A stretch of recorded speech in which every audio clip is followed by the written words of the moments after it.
From the world's most incredible engineering feats Our biggest problem is we cannot build this fast enough. to the world's fastest camels, They are one of the smartest animals in the world. this is Mega World Dubai.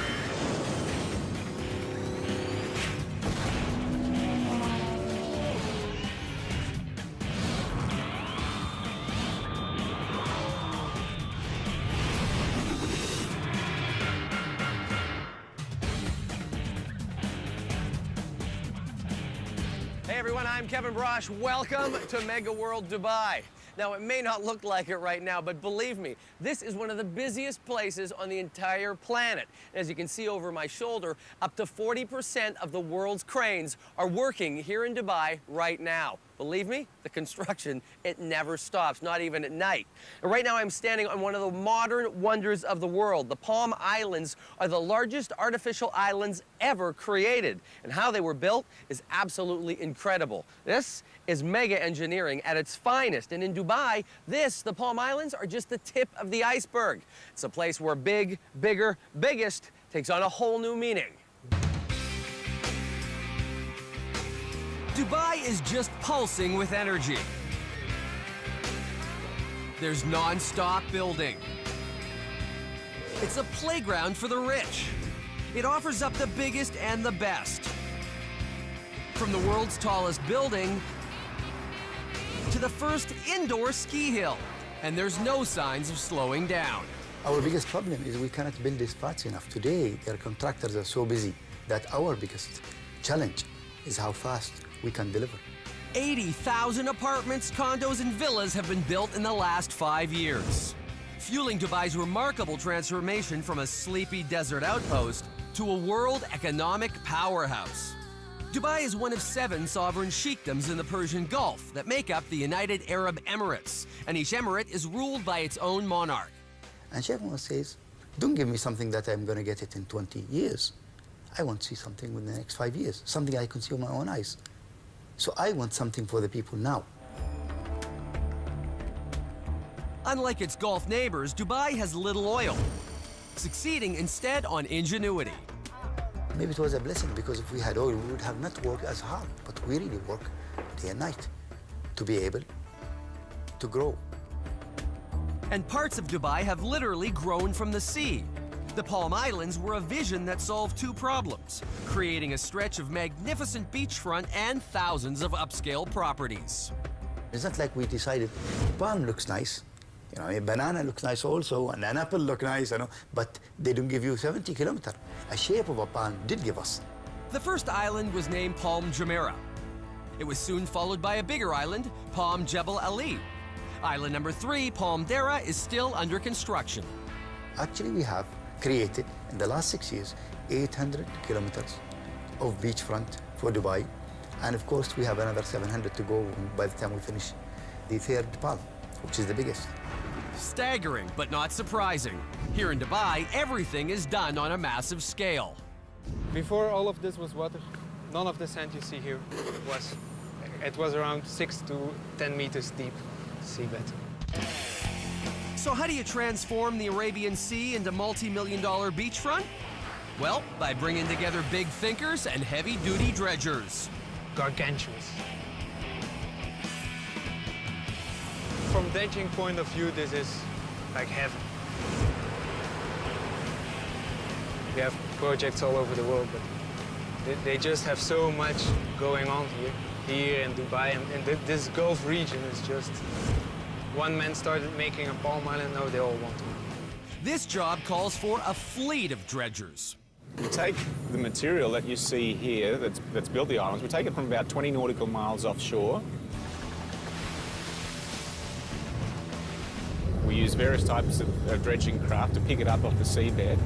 We take about 1.5 meters, maybe 5 feet of sediment from the sea floor per sweep. Depositing mountains of sand every day. Meanwhile, cutter dredgers carve out the channels inside the palm, drilling through 13 meters of solid rock. This is the cutter. This is a 6-arm cutter. We have all kinds of types depending on the ground which you are cutting. But this is called our rock cutter, because the top layer here is quite rocky. The trick is creating a nice, smooth channel. These monster molars last 8 to 10 hours before they need changing. The cut rock is then pumped through a pipeline to the spray pontoon. And as that pile of sediment gets higher and higher, we use a technique called rainbowing, which actually fires a slurry of material and water onto that landmass so then it can rise up out of the water. The operator follows the pattern on his GPS. Once it's done, 10 meters of sand is added. Vibrating steel rods are then inserted into the sand, creating solid ground.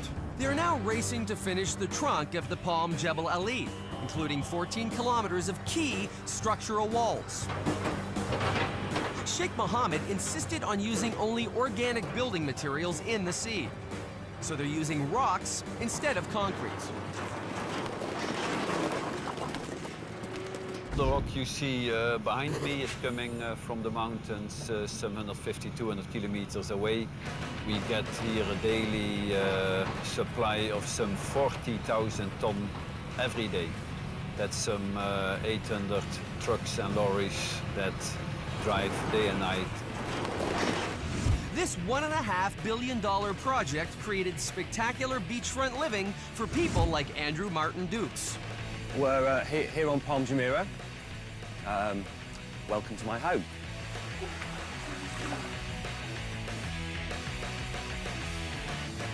I'd always wanted to live by the sea. I'd seen the project when it was released, and I said if I could ever afford to buy one of these, I would do that. Dukes moved here from the UK in 2005 to avoid paying taxes. He recently sold his electronic greeting card company for millions. Today, he's very happily retired. Fantastic. It's fabulous. Yeah, coming out to this every day, straight down the steps, onto your own beach, into the water. Yeah, very, very nice. 3 years ago, none of this was here. The skyline that you see behind me did not exist. Only 2 of those buildings were here 3 years ago. So, you know, the way in which Dubai develops, the speed, is, you know, it is just amazing. But all of this building will mean even more traffic on Dubai's already overcrowded roads. So a 70-kilometer light rail line is being rushed to completion. They're also building a 1.7-kilometer bridge over Dubai Creek. Just over 200 meters high, it will be the world's tallest arch bridge. I think that's going to make a huge impact in the future of real estate development in Dubai. And the bridge, to some extent, will contribute in that it will allow people for the first time to commute without being in their cars. That's because in addition to 6 car lanes in either direction, the 6th crossing bridge will integrate with the rail system and house a train station that will connect to a future opera house. Part of the never-ending growth here in Dubai. From the construction race to racing of a different sort, I'm talking about camel racing. Yes, it's an ancient sport with a decidedly modern twist. Robotic jockeys. It's coming up next on Mega World Dubai.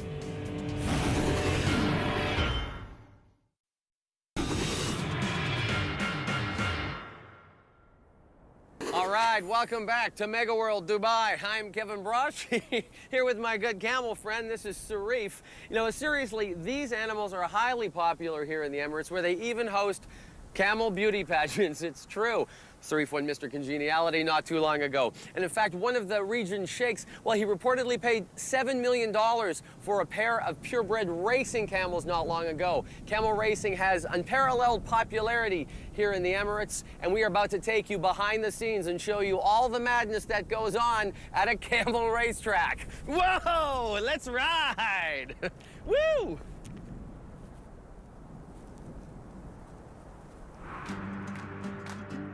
There's something truly magical about a desert sunrise. It's almost like a scene out of the Bible.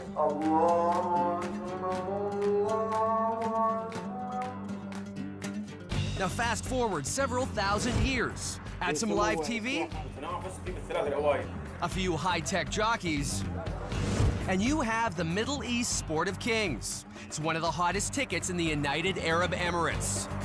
If I can see number 1, if there is a number before number 1, so this is the camel racing.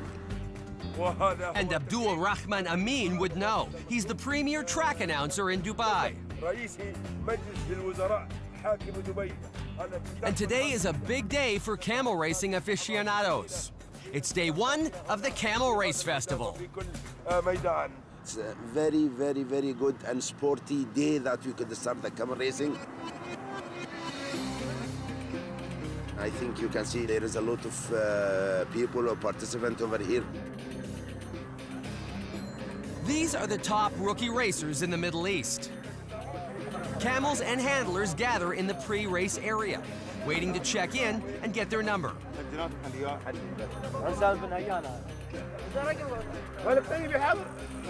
Then it's off to the starting line, where avoiding the stampede is a sport in itself. These guys don't get hurt because they know how to protect themselves. The race is 5 kilometers long. And the camels can reach a top speed of around 40 kilometers an hour.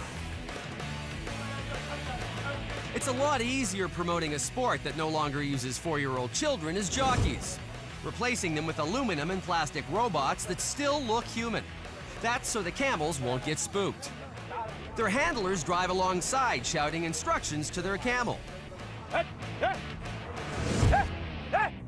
The directions are amplified through a soundboard inside the jockey.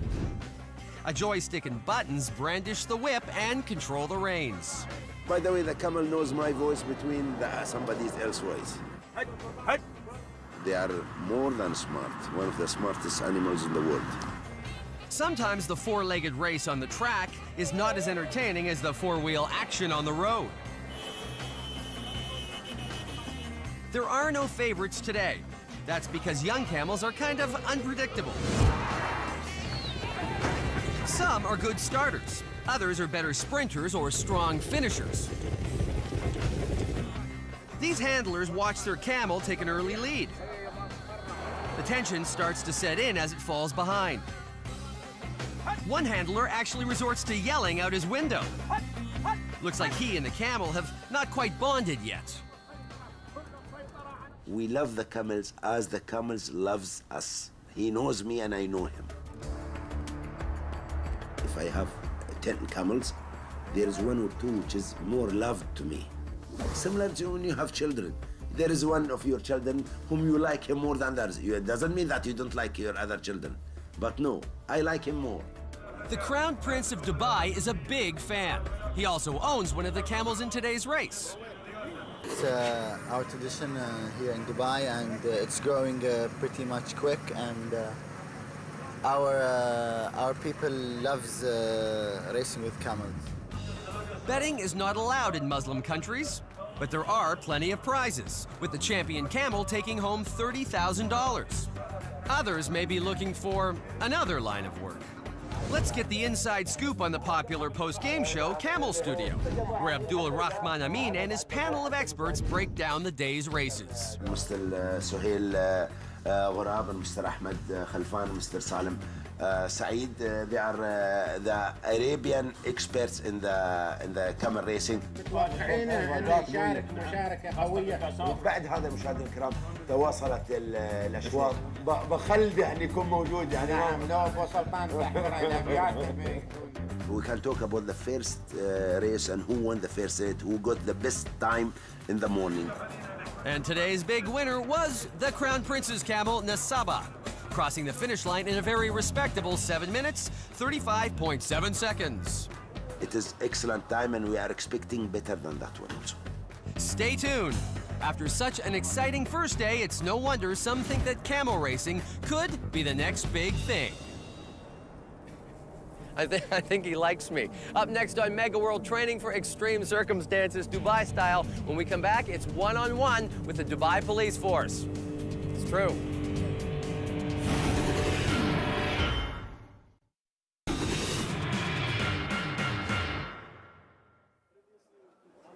Hey, welcome back to Mega World Dubai. I'm Kevin Brosh.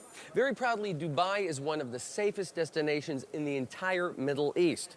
Biggest problem around here seems to be with all the traffic and too many serious car accidents. The remedy? Well, Dubai has created one of the most modern emergency response teams in the entire region. That, along with some very impressive high-tech security systems, means the Dubai police force can do their job efficiently and quietly behind the scenes. We got some unprecedented access to see what goes into serving and protecting the people of Dubai.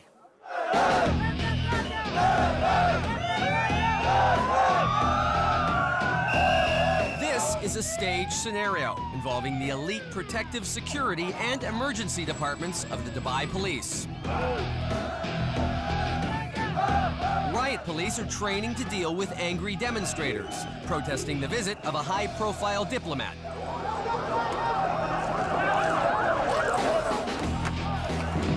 This exercise is as close as it gets to real combat. A fully integrated response requires instantaneous actions, like laying down a row of barbed wire to clear a path for the convoy, but also being prepared for further attack. This gentleman is passing with a protective security of our team.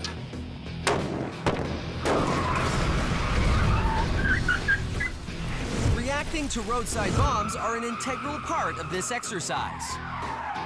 So we try to take him back. Unfortunately, there is another car for these people came to block the road in front of him. A tightly choreographed sequence of events has to unfold. Police must pin down the gunman so the VIP can be rushed from harm's way, even if it means having to track them down later. This unit is also trained to deal with potential booby-trapped cars. And that's where the Mach 8 Bravo robot comes in.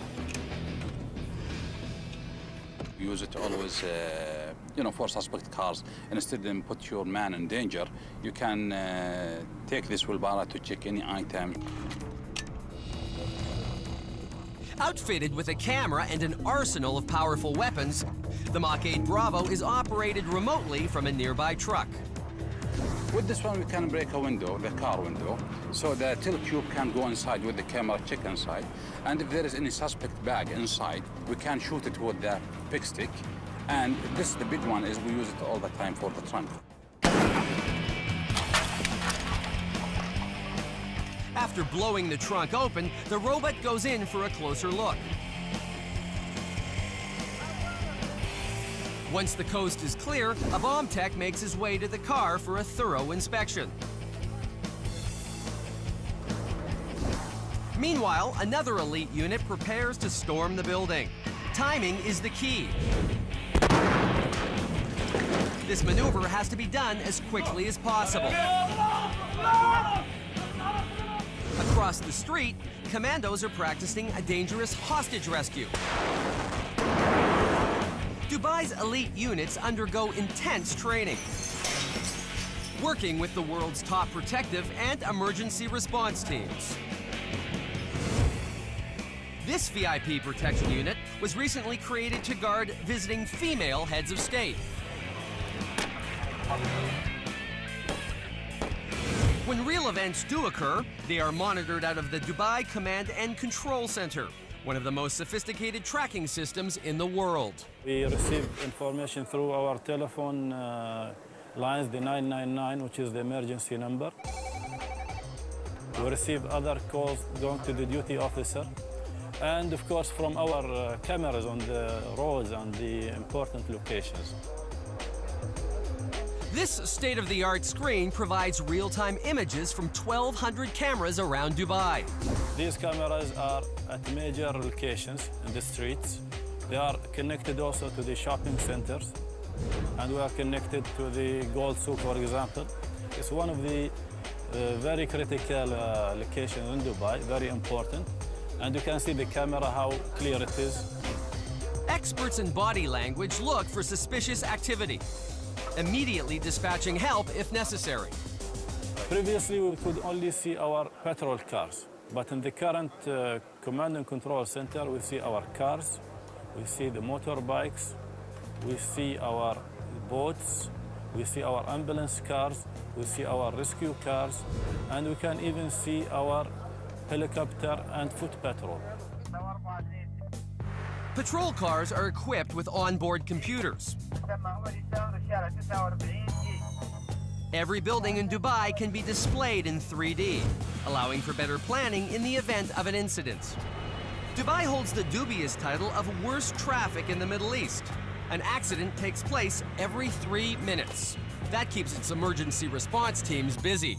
In this staged scenario, 2 men are crushed under a construction vehicle.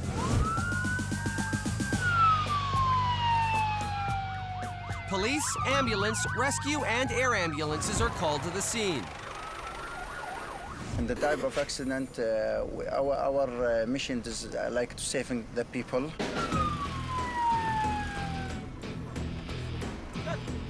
Rescuers must learn to master a wide variety of tools that can save precious time by quickly prying accident victims from wreckage.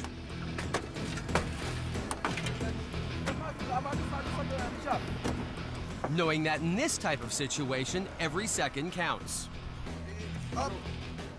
We have like a standards for responding for all our patrols. We have 15 minutes from the call for accident.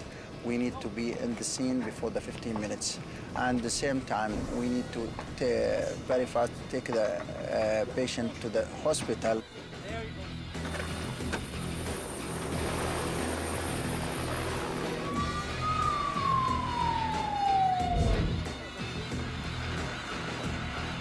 Rescue teams also respond to industrial accidents daily.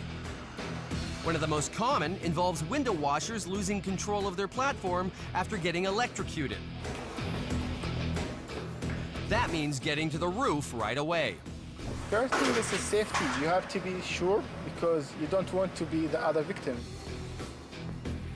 Meticulous preparation reduces potential problems. You see, when we come down, there is a tool line. You know, in case one is cut or anything happen, we have another one, like a safety line. Now comes the tricky part. Hooking up the victim and getting him to the ground. Paramedics then work on getting the victim stabilized so they can get him into the ambulance and off to the hospital. Practice makes perfect for all of Dubai's elite units. Never a dull moment for these guys, and some really sweet squad cars, too. And from the hustle and the bustle of the city to the Arabian Sea's exotic marine life, coming up next on Mega World, it's a brand new luxury hotel here in Dubai with the world's largest outdoor aquarium.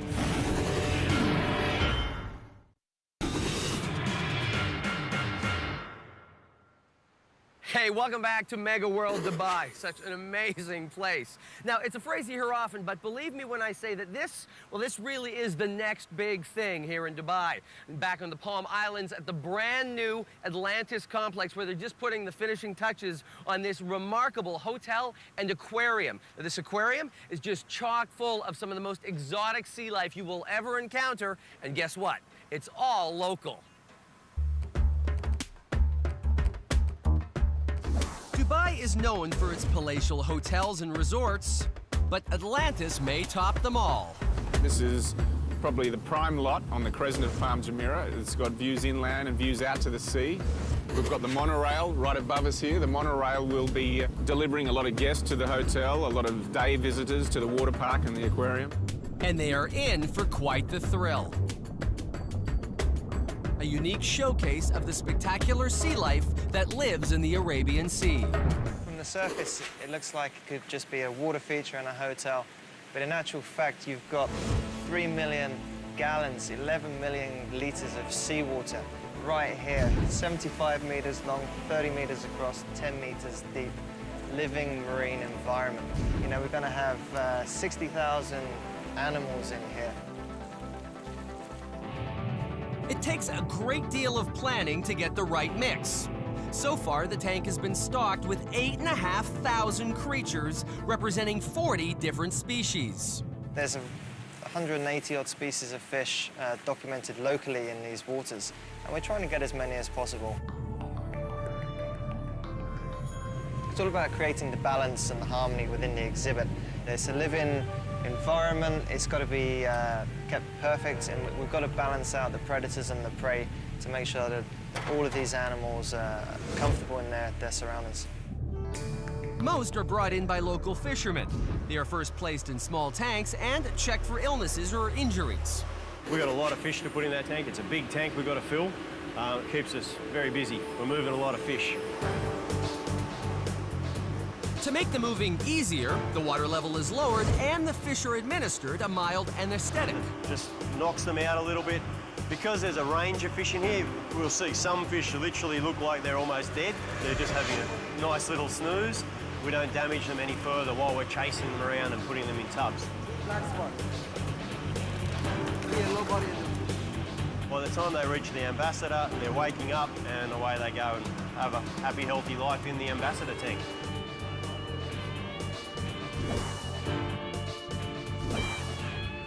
It's just a short trip to the tank that these fellows will now call home. We're releasing the fish into the shallower end of the ambassador lagoon so that for that first few seconds in their new home, they don't get beat up by anything that's in there. First 30 seconds in a new environment can all be a little bit stressful sometimes. Once they've acclimatized, these sea creatures can count on top drawer service. They're fed the same 5-star foods as the hotel guests. Here I'm cutting about 10 kilos of small cuts of squids.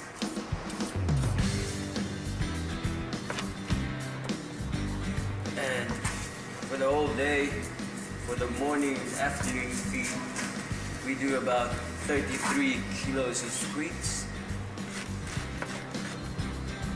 After the squid, I do the anchovies, and then the shrimps as well.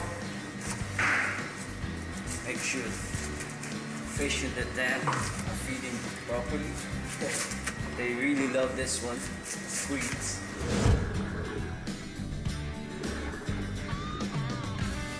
The trick is keeping the animals healthy.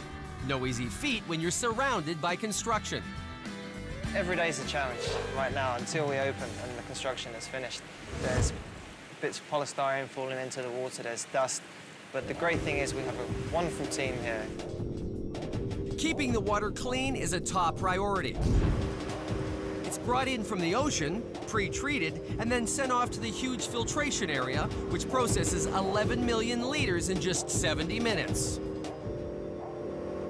It gets treated in there again for a second time before it actually gets into this area. So it's already gone through 2 passes. And that's why you do have the clarity that you've got and the perfect chemistry. The salinity is the same as the ocean, the temperature is maintained. There's never a dull moment as they get closer to their grand opening.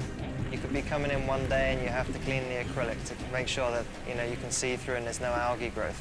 You could come in the next day, you have to turn over the sand. You kind of come in the next day, you're going to feed the fish by hand, get to know the animals, learn about them, look at their body, and are they healthy, are they looking good? And then the next day you get to move large artifacts around in the tank and put them into position. Atlantis will provide a great opportunity for people to view the incredible variety of marine life that they would normally never see.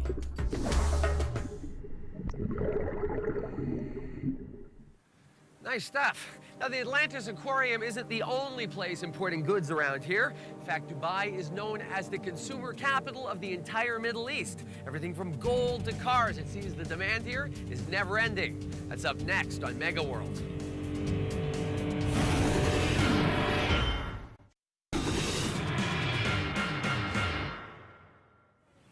All right, welcome back to Mega World Dubai. I'm Kevin Brosh. If there was a sign at the entrance to this bustling city, it would probably read something like, "Welcome to Dubai, open for business." Seriously, this place is known around the globe as a key center of commerce. Ironically, though, nothing actually originates from this place.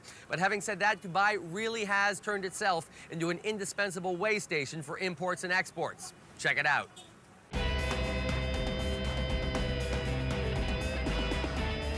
This creek has been the lifeblood of Dubai for hundreds of years. We are traders, we are merchants. Somebody buys something from us, we sell something to them, and they sell something to us, and this created a relation, whether it's with Iran, or whether it's with the neighbors, or with India, with Africa.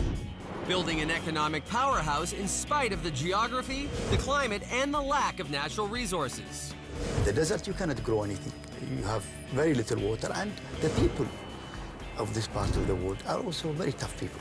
No matter how tough things look to people, to us, not tough. We've been through wars. Old-fashioned wooden dhows are still supplying goods to the markets from other countries. If you go to the old souk of Dubai, you go to a shop, that's such a small shop, and you say, what is he selling? This is cardamom, good for coffee, for tea. Number 1 Iranian, number 2 Afghanistan, number 3 Hindi. And you see all these big bags and piles of all kind of goods. And I have mixed curry powder, saffron, ginger, cumin, aniseed, black pepper, everything inside. Good for cooking, for chicken, for everything. Oh my God, very nice. But you don't realize that that same shop has a warehouse somewhere with goods worth $40 million. This family business imports 15,000 tons of products a year from around the world. Their warehouse is filled to the ceiling, and to keep pace with the times, a new facility has just been constructed, pushing Dubai's centuries-old nuts and spice business into the 21st century. The modern warehouse will be able to accommodate 3 times the volume, allow for a quick turnover of goods, and most importantly, it will house giant containers. While goods still arrive on wooden dhows, the majority now come on massive container ships. Dubai's Jebel Ali port is one of the most technologically advanced in the world, establishing Dubai as a major trading hub. It's the biggest facility in terms of a single container terminal in the world, and we are doing huge volumes, big volume, mega volumes really. We are doing a volume twice what India does in a year. 11 million containers came through in 2007, up more than 2 million from the previous year. Now, unlike other ports, massive cranes can lift up to 4 containers at a time, cutting loading and unloading time by 50%. Utilizing the latest information technology, Dubai is about to become the world's most futuristic port. In order to speed up the trade or the boxes, the containers, what we are implementing now, we're implementing a portal where a trader who can sit at home, his office, in front of his computer, and basically clear his good by having his document cleared through e-clearance. He can pay his dues through e-payments, and then we are linked with customs, we are linked with other authorities which needs to clear all what required through e-clearance. There is an incredible demand for goods, especially new cars. You know that in this place, we are selling around 1,000 cars a month. And this is just one of 9 Nissan car dealerships in Dubai. It's the same right across the board, with many homes owning up to 4 cars. In a market like this, we have every year about 285,000 cars coming here. And in a market of 4 million people, this is considered as one of the largest rates in the world. 25% of those cars are re-exported. The rest stay here. Demand is so great, they're predicting double-digit growth for the next several years. And it's not just car dealers that are cashing in. One of the oldest and most valuable commodities is also benefiting from Dubai's emergence as the world's leading destination for high-end goods. Global demand for gold has never been higher, and Dubai has established itself alongside Switzerland as a major player, importing around 500 tons of the precious metal each year. Most of it ends up in the famous gold souk, or fancy shopping malls across the city. Gold has its own allure because it's more shiny, it's more dazzling, it is more malleable. It is one of those very few metals where you can shape it into anything you like. People have made armors out of it, people make small rings, people have made crowns. So I think so the yellow color is very soothing to the eye and to the heart, I believe. Most gold arrives in bars and is made into jewelry locally. This is the size of the gold bar which we start with. First it is taken and then put it into a machine. The gold bar is run through the machine many times until it becomes a thinner plate. It's so soft that you can just literally break it with your hands after it's been cut. You take these pieces, then put them into a scale. It is then weighed and mixed with alloys to give it strength and shine. For example, here you see it's a pink-colored pure copper. When we mix this with yellow gold, only yellow gold and this, it will give the gold a pinkish tinge. It'll show gold to be pink. The alloy which is there right now, it'll give us this white color. Jewelry making is equal parts art and science, combining creativity with acids, chemicals, and metals. All of the ingredients are heated until they reach a liquid form, and then they are poured into a white gold metal bar. 18-karat gold is now ready to be made into jewelry. A process that has not changed much over the years. Highly skilled craftsmen grind, smooth, and polish the gold into the final product. An ancient process that is more popular than ever, drawing people here from around the globe. As the world shrinks, business in Dubai continues to grow. Okay, when we come back, we're off to the races again, this time for a very different type of event. It's a sport that's just catching on here in Dubai. It's drag racing. That's up next.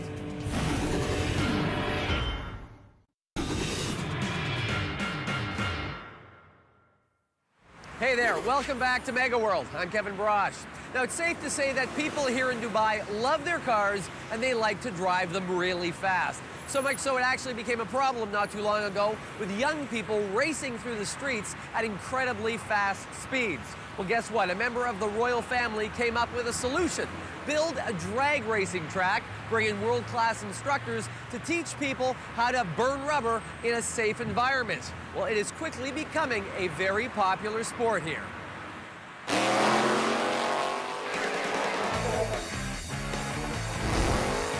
It's qualifying day at the Emirates Motorplex.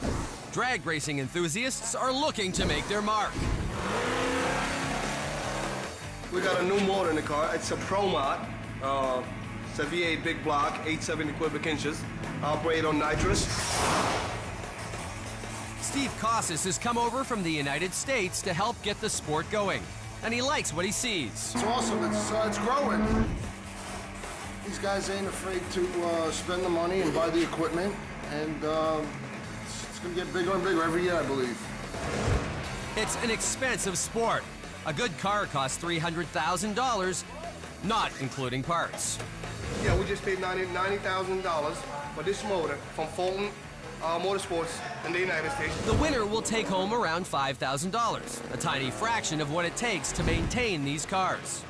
But they're not here for the cash, they're in it for the glory. These guys are locals. I'm very proud of these guys. This is Abdullah and Ali. They are calibrating the clutch of this car by themselves. And they used to hire a guy coming all the way from America to calibrate this clutch.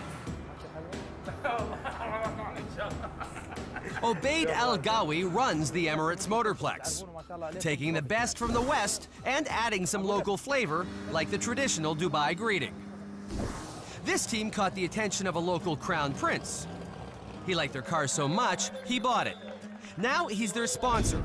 Badr Ali is a co-owner and the team's main driver. Badr is one of the oldest people who came and raced here in this track. Yes, he started small, but now he owns the best cars in the Middle East. Badr's 2007 Mustang boasts a 3,500 horsepower blower engine that runs on pure methanol, increasing the thermal efficiency and power output compared to gasoline. I need at least a month, or you can say at least 10 races more to have a good experience how to deal with this engine. This beast does a ridiculous 390 kilometers an hour, flat out. The tires last only 16 races.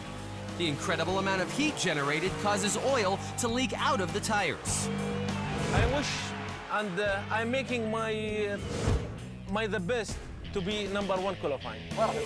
The man on the left, Khalid Al-Balushi, is the reigning champion for the last 2 years. And this year, he's the leading point getter.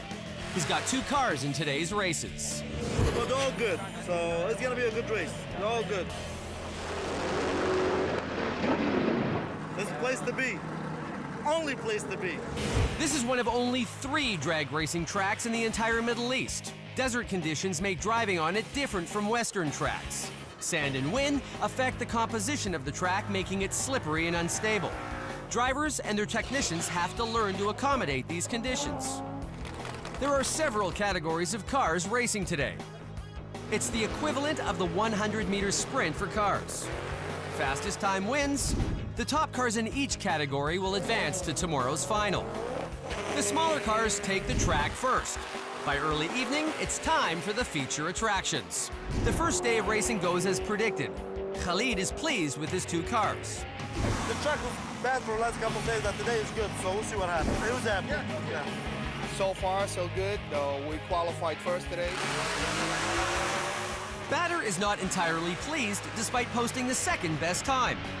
Before the finish line, I left my leg on the accelerator because the track a little bit is not good. And I believe for next run I will make better than this number, I hope so.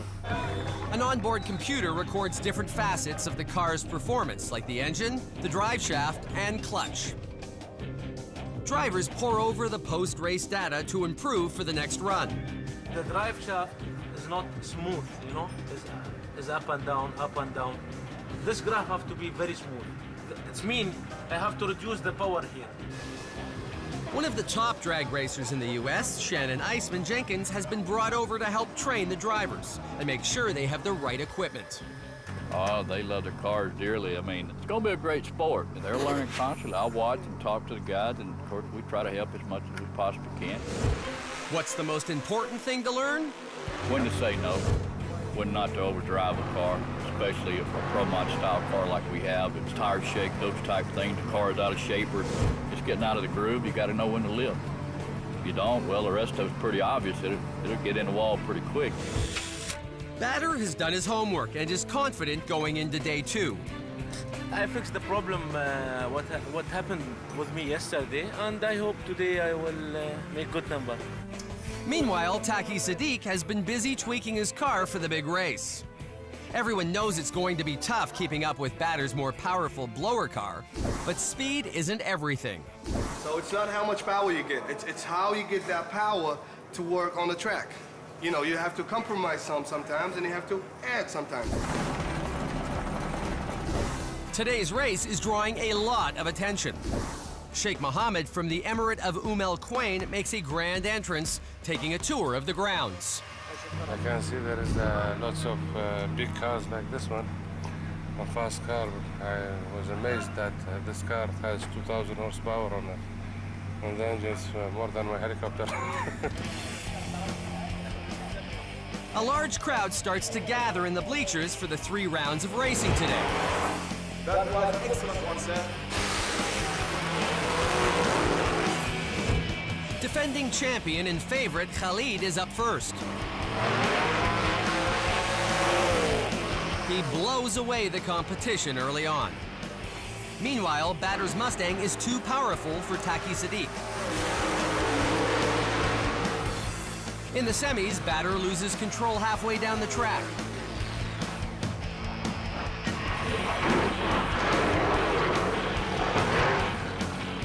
It's believed he's got tire shake, but didn't take his foot off the accelerator, still hoping to win the race. A shaken Badr emerges from the car.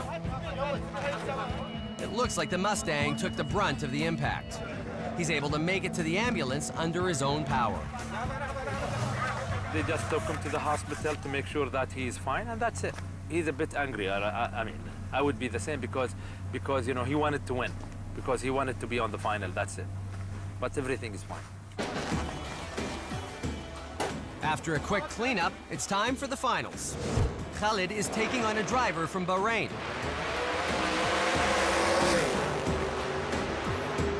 It's a close race, but Khalid retains the championship.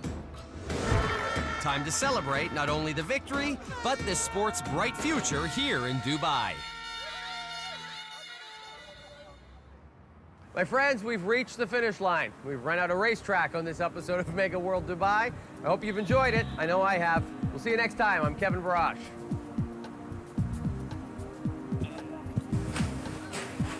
Whoa!